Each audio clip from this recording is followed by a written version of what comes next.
In a bold move that's sending shockwaves through the automotive industry, Ford's CEO has made a stunning announcement. The company is slamming the brakes on all production of electric vehicles, including their highly anticipated F-150 Lightning. This decision comes amidst a heated debate over the future of transportation and the role of EVs in it. CEO Jim Farley minced no words, declaring that EVs simply aren't profitable for Ford. He pointed to the chaos caused by the push for EVs, arguing that they've been forced upon the public by political leaders without considering the true needs and desires of consumers. But why would a major automaker like Ford suddenly abandon the electric revolution, especially when their F-150 Lightning was poised to dominate the market?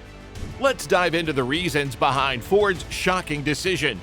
First and foremost, it's all about the numbers. Despite offering a more affordable option with the F-150 Lightning, Ford struggled to sell even a fraction of what Tesla's Cybertruck achieved. With just 4,000 units sold last year, compared to Tesla's soaring success, it's clear that demand for Ford's EVs is simply not where it needs to be.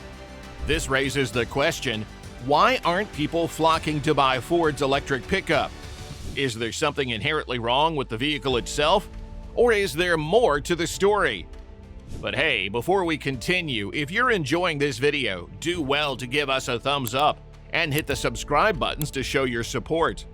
If you've done that, let's continue. That brings us to the second reason, dealership dissent. Surprisingly, it's not just consumers who are hesitant about EVs, it's also the dealers themselves. A staggering 4,000 Ford dealerships have expressed reluctance to sell electric vehicles, citing concerns about their viability in the market. These dealerships are on the front lines of consumer demand, and their collective refusal speaks volumes about the challenges facing EV adoption. If the very people tasked with selling these vehicles are skeptical, it's no wonder Ford is facing an uphill battle. But perhaps the most intriguing reason of all is the role of the government in shaping the EV landscape. While the Biden administration has been vocal in its support for electric vehicles, promising a brighter, greener future, their approach may have inadvertently contributed to Ford's decision to halt production. By incentivizing Ford with a hefty $9 billion loan and setting ambitious targets for EV production, the government may have inadvertently forced Ford into a corner. With pressure to meet unrealistic quotas and navigate a murky regulatory landscape, it's no wonder Ford is pumping the brakes on their EV ambitions. In a twist that could rival a Hollywood plot, a colossal $9 billion venture in the electric vehicle industry was largely bankrolled by taxpayers. Adding to the intrigue, the government sweetened the deal with a $7,500 tax credit for EV buyers. However, the plot thickened when loan interest rates skyrocketed shortly after. But wait, there's more drama. Suddenly, a slew of Ford EVs found themselves disqualified for the tax credit, leaving consumers feeling like the rug had been pulled out from under them. The narrative took another turn when expectations clashed with reality.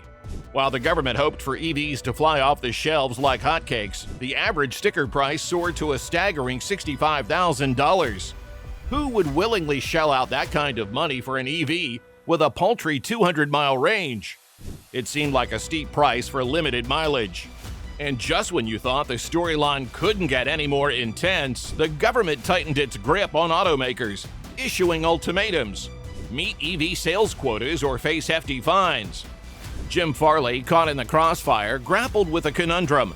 Were the EVs overpriced? Were they lacking in quality? Little did he know the game was rigged from the start by higher powers. But Jim's had enough of playing by someone else's rules.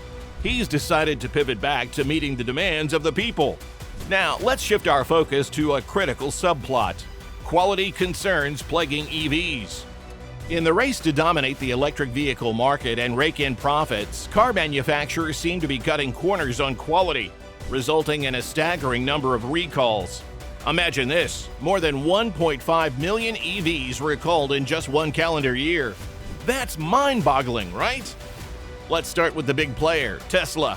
You've probably heard of them, the poster child of EVs, the company everyone thought had it all worked out. But hold on, because reality paints a different picture. Tesla, led by Elon Musk, has had to recall nearly every car they've sold in the US. Yes, you heard that right. Nearly every single one. And what's causing all this chaos? Well, it's a laundry list of issues. From Teslas bursting into flames to software glitches that make your head spin. Not to mention those pesky panel gaps and subpar quality panels. And if that wasn't enough, Tesla had to recall an additional 1 million vehicles because, wait for it, the front lights simply refused to work. Talk about a major malfunction. The whole saga kicked off thanks to the NHTSA, that's the National Highway Traffic Safety Administration for those not in the know. And they've got their magnifying glass firmly fixed on Tesla. And they're not stopping at just the warning lights. They've also got their sights set on some steering issues with Tesla, hinting at yet another potential recall. But here's the kicker. Tesla's saving grace is their tech prowess. With a flick of a switch, or rather a software update, they can fix many of these issues.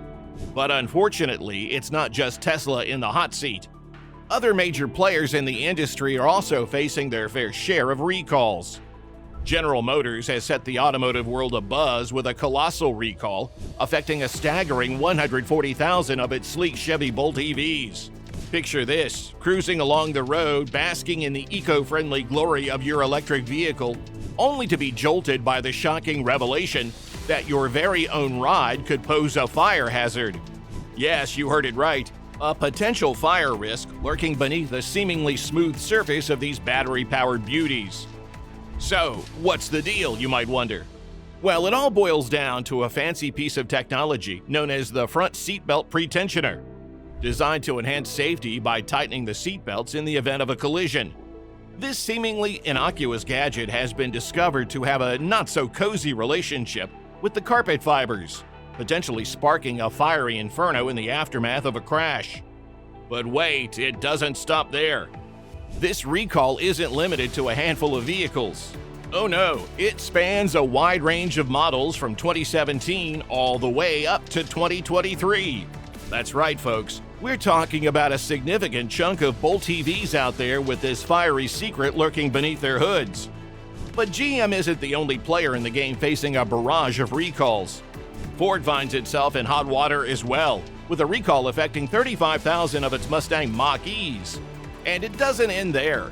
Rivian, the rising star in the EV world, has also issued a recall for 7,800 of its R1T trucks, due to persistent issues with the auto hold feature.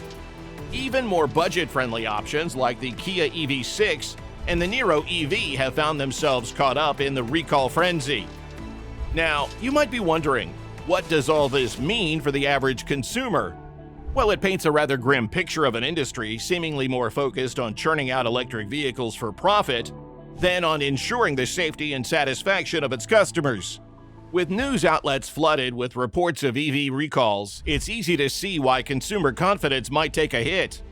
But just when you thought things couldn't get any worse, Consumer Reports swoops in with a revelation that sends shockwaves through the entire EV market. What could it be? Well, you'll have to stay tuned to find out. The report compiled insights from 30,000 recent EV buyers, revealing that a staggering 87% were dissatisfied due to reliability issues. Over 60% claimed they wouldn't consider purchasing another EV unless reliability improved. The report highlighted 3 major challenges hindering EV practicality. But hey, before we look into that, if you're enjoying this video, do well to give us a thumbs up and hit that subscribe button to show your support. If you've done that, let's continue.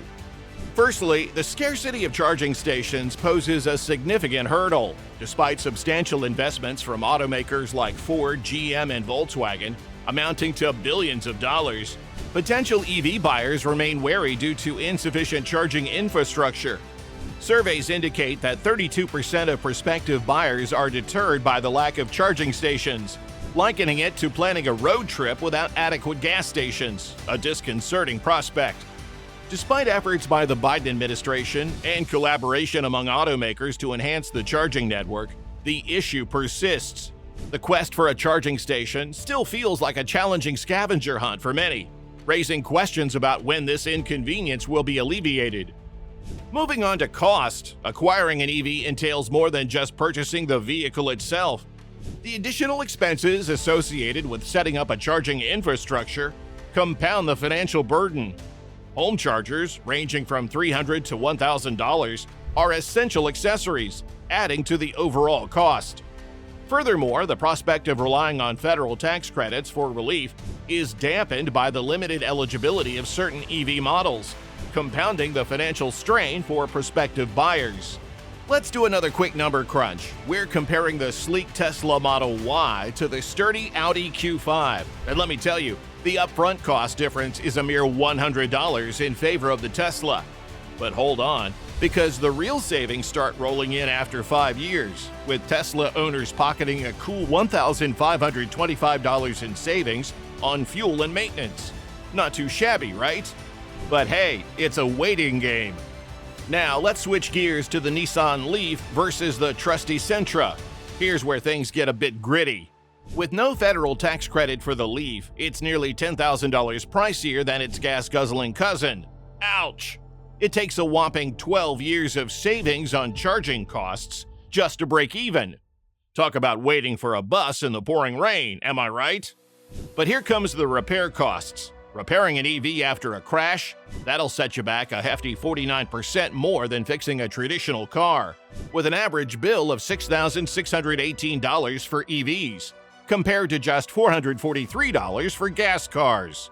And it's not just about the cash, it's the waiting game too. With fewer technicians trained to handle EVs, it's like waiting for your favorite show to come back for a new season, only to find out it's been delayed again. And if that wasn't enough to have you on the edge of your seat, insurance premiums for EV owners are sky high, averaging a staggering $357 a month. That's a hefty chunk of change compared to the $248 for gas cars. So when it comes down to it, is Ford making the right move by sticking with gas cars? You bet they are. As promising as EVs might seem, they're just not the practical choice for everyone. So what do you think? Are there advantages to buying an EV right now? Or do you think it's just impractical? Let's hear your thoughts in the comments section.